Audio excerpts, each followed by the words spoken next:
I'm delighted to be here. Have wanted to meet Tanny for a long time and excited about this project. I'm going to try as much as possible to present you with questions rather than answers, because this category of ephemera speaks to issues I've been wrestling with in some new projects of mine that I hope to introduce you to today.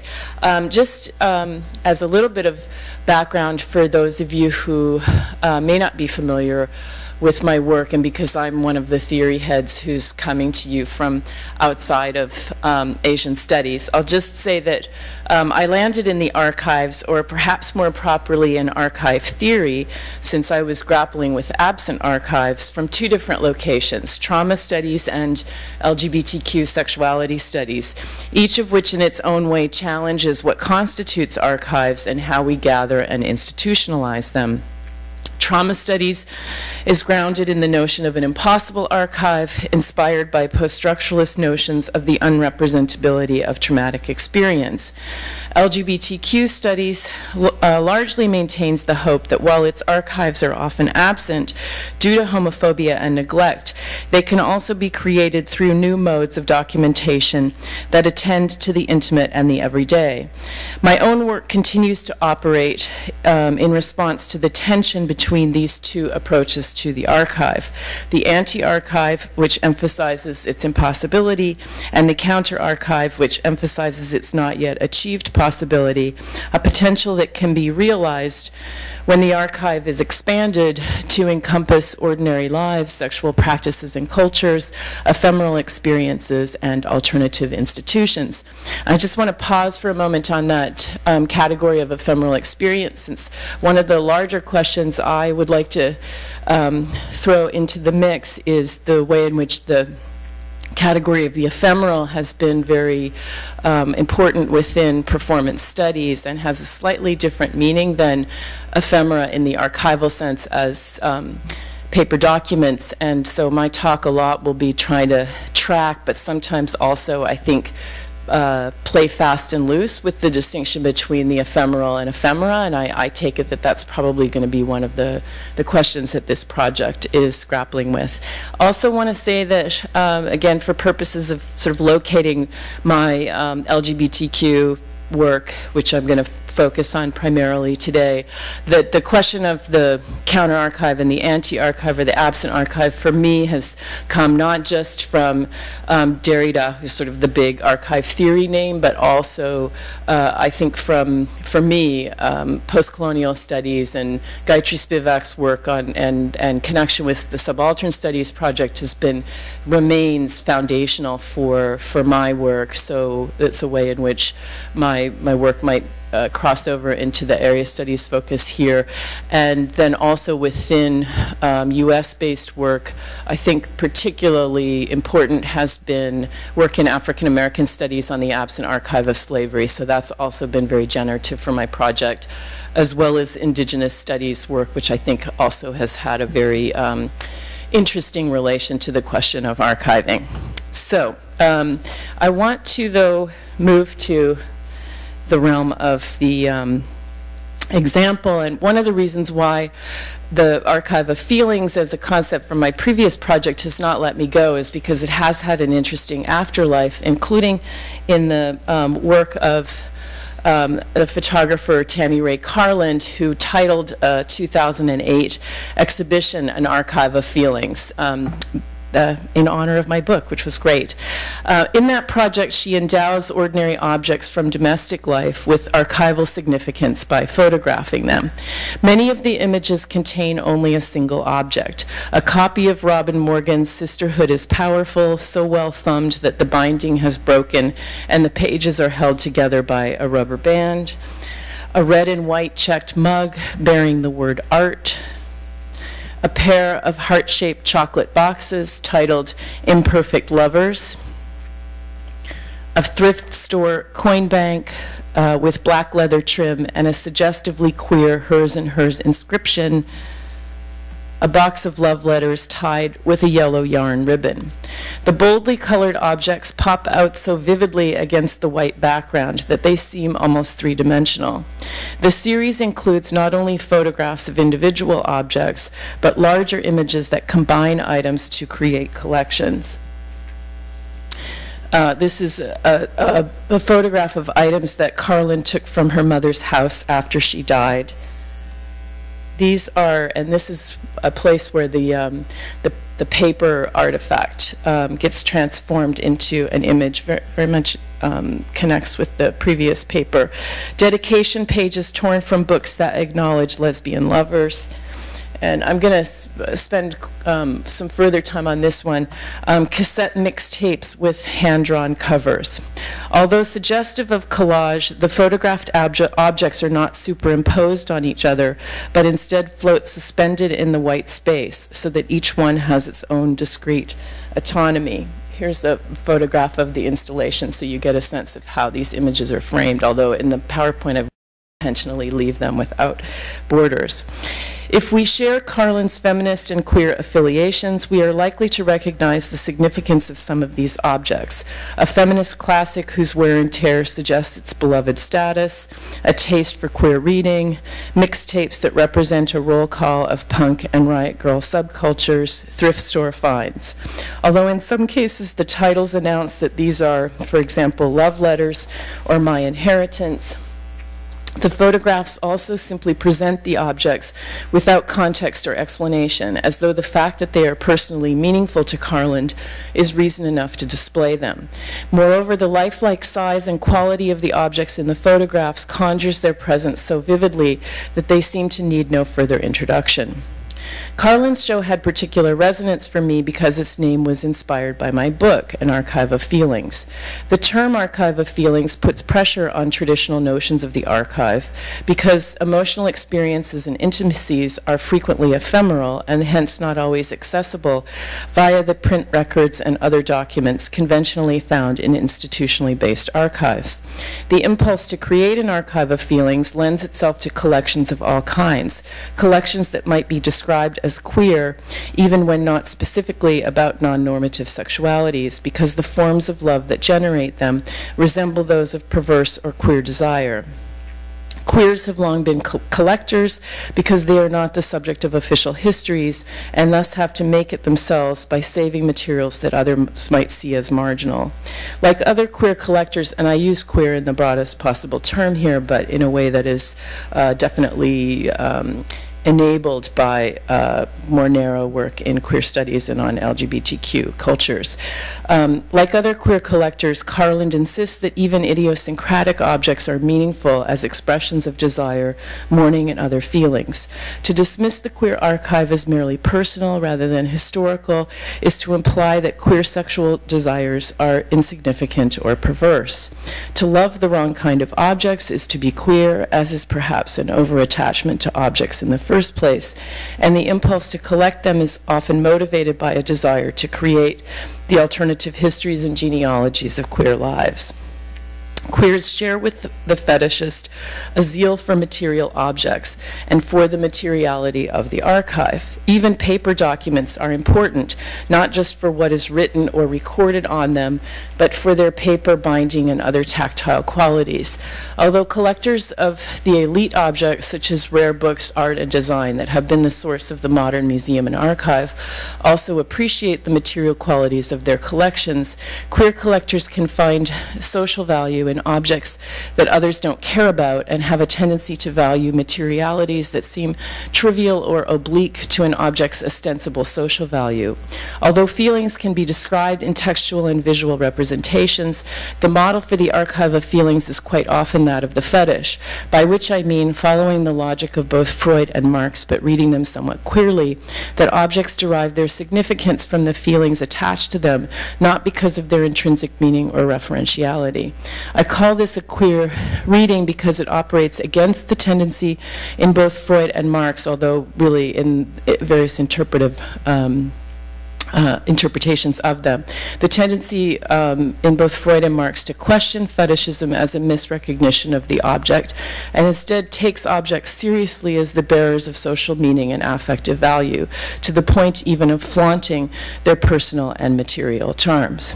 I'm not going to have time to go into all of the spins on this new work that I've been doing, but I just want to quickly say that one area of inquiry that I'm not going to have time to discuss today, but hope may come up in the Q&A, is the current state of LGBTQ archives, which is something I explored in Archive of Feelings, but so much has happened with the creation of what we might call counter-archives, but ones that are located not just in grassroots and community-based spaces, but which have gravitated into quite mainstream institutions, ranging from public libraries to university collections, which are a growth industry here, as well as efforts to create, for example, a LGBTQ museum. There's one in San Francisco. There's talk of having a national archive. The digital is also extremely important here as a way of enabling very useful forms of research collection. And so there's just so much that's happened that I feel the need to move from the mode of critique of, oh, there are no archives, we need to create them, to actually look at what is happening on the ground. It's enormously interesting, and I think it really pushes at the limits of both what topics are worthy of archiving, as well as what kind of materials would find their way into the archive. Then the other aspect here that this material is the Tammy Ray Carlin project is part of is, and this connects again beautifully with the previous paper, the role of artists as archivists for creating new kinds of counter archives. And I just keep finding more and more projects that are interesting to talk about. I will try to just show you a couple of them. These are all built off of the Lesbian History Archives, which is kind of the iconic community-based archive for lesbian history based in New York. And this is an installation of buttons from the collection, since buttons are a very common item that is collected in LGBTQ archives because of the connections to political activism, and so they've installed them in this way that allows them to speak to one another spatially, and works with the many different ways in which identity positions and political positions are named. Each of these is worth further discussion. I'm just going to do the PowerPoint thing. This is a project by Ulrike Mueller called Herstory Inventory, which had its life as really, in a sense, a part of the paper ephemera of the archive. It was a list of T-shirts in the collection, T-shirts being another thing like buttons that are quite loaded with political history. And someone had, in that volunteer way that one finds in community-based archives, made this list that looked really wacky of just the descriptions of the slogans and the images on the T-shirts. So Ulrike took that list, not the T-shirts themselves, just the list of them, and used that to commission projects from other artists. So this is now a developing art project, but also, I think, archival exhibition in which artists take get something like abstract with clitoris in the center, or inverted triangle with flames on top of it, and do their own rendition. So this is another way in which the material archive is turned into a version of a paper archive, because it becomes an image that can be displayed.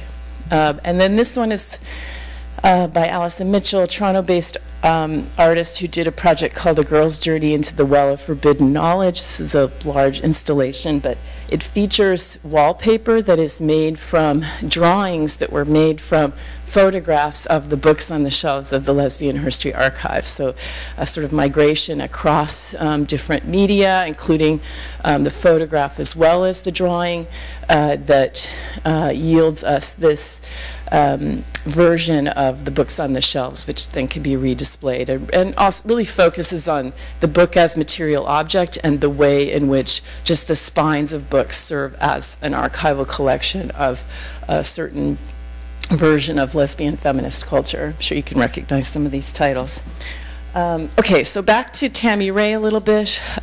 Just give you a little bit of background. Her interest in archives, I think, emerges from, a desire to document queer and lesbian experience, but she wrestles with how to use photography in ways that don't fall into conventional identitarian politics or positive images. An Archive of Feeling builds on a number of her projects that move between the portrait and the still life. These are a set of lesbian domestic portraits. This one's called Rusty Love. She's also done photographs of lesbian beds that feature not people but objects. And interest in the archive, this is a series called Photo Backs, in which she took photographs of the backs of photos. This one says Dykes in Holland to kind of queer up the archive. So back briefly then to this image where her archive of print and musical culture becomes, is personally meaningful, but also a sign of the punk and riot girl subcultures that use private feelings as a resource for collective production, often through DIY methods that emphasize the power of individual agency. Unlike a more conventional library or archive where the focus might be on the content of the books or records displayed, Carlin's photographs draw attention to their status as material objects. In this large photograph of a set of cassette mixtapes and their handwritten and handcrafted covers that friends gave Carlin, and serves not only as testimony to the exchange of music as a form of emotional expression and social bonding, but as a document of the musical subcultures and scenes that have shaped her art practice. Even in the moment of its making, the cassette mixtape serves as an archive of everyday feelings, a form through which people share their musical tastes and affiliations, enhancing the meanings of individual songs and artists by combining them with others and using them as ways to facilitate relationships, as the title, One Love Leads to Another, aptly suggests. They add to the impact of the sonic meanings by decorating the tape covers and the tapes themselves, endowing them with additional layers of emotional meaning, and ultimately, too, with archival significance as material artifacts. Carlin herself has facilitated such queer networks of affiliation and cultural production as co-founder of Mr. Lady Records, an important alternative producer and distributor of lesbian and queer music and culture, which drew inspiration not only from independent labels associated with punk, such as Kill Rockstar and K Records, but also from women's music labels such as Olivia Records. With the passage of time, this collection of tapes takes on additional archival meanings, especially because the format of the cassette tape itself becomes archaic, thus serving as a historical marker of a particular scene or era. Carlin serves as both archivist and curator by assembling the tapes together in one photograph that documents her collection. One Love Leads to Another suggests how a collection of objects can serve as a way to document communities and the ephemeral relationships and feelings that produce them. Okay, I'm going to have to just cut to my conclusion. I wanted to try to show you one more example, which is my return to more conventional archives or elite archives, in this instance the Harry Ransom Humanities Research Center, which is at my home institution in Austin. And this is a box, this is another photograph of a material artifact, the entire archival box of personal effects of Gertrude Stein and Alice B. Toklas.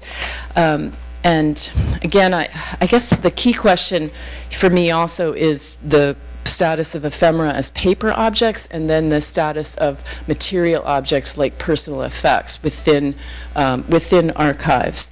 For me,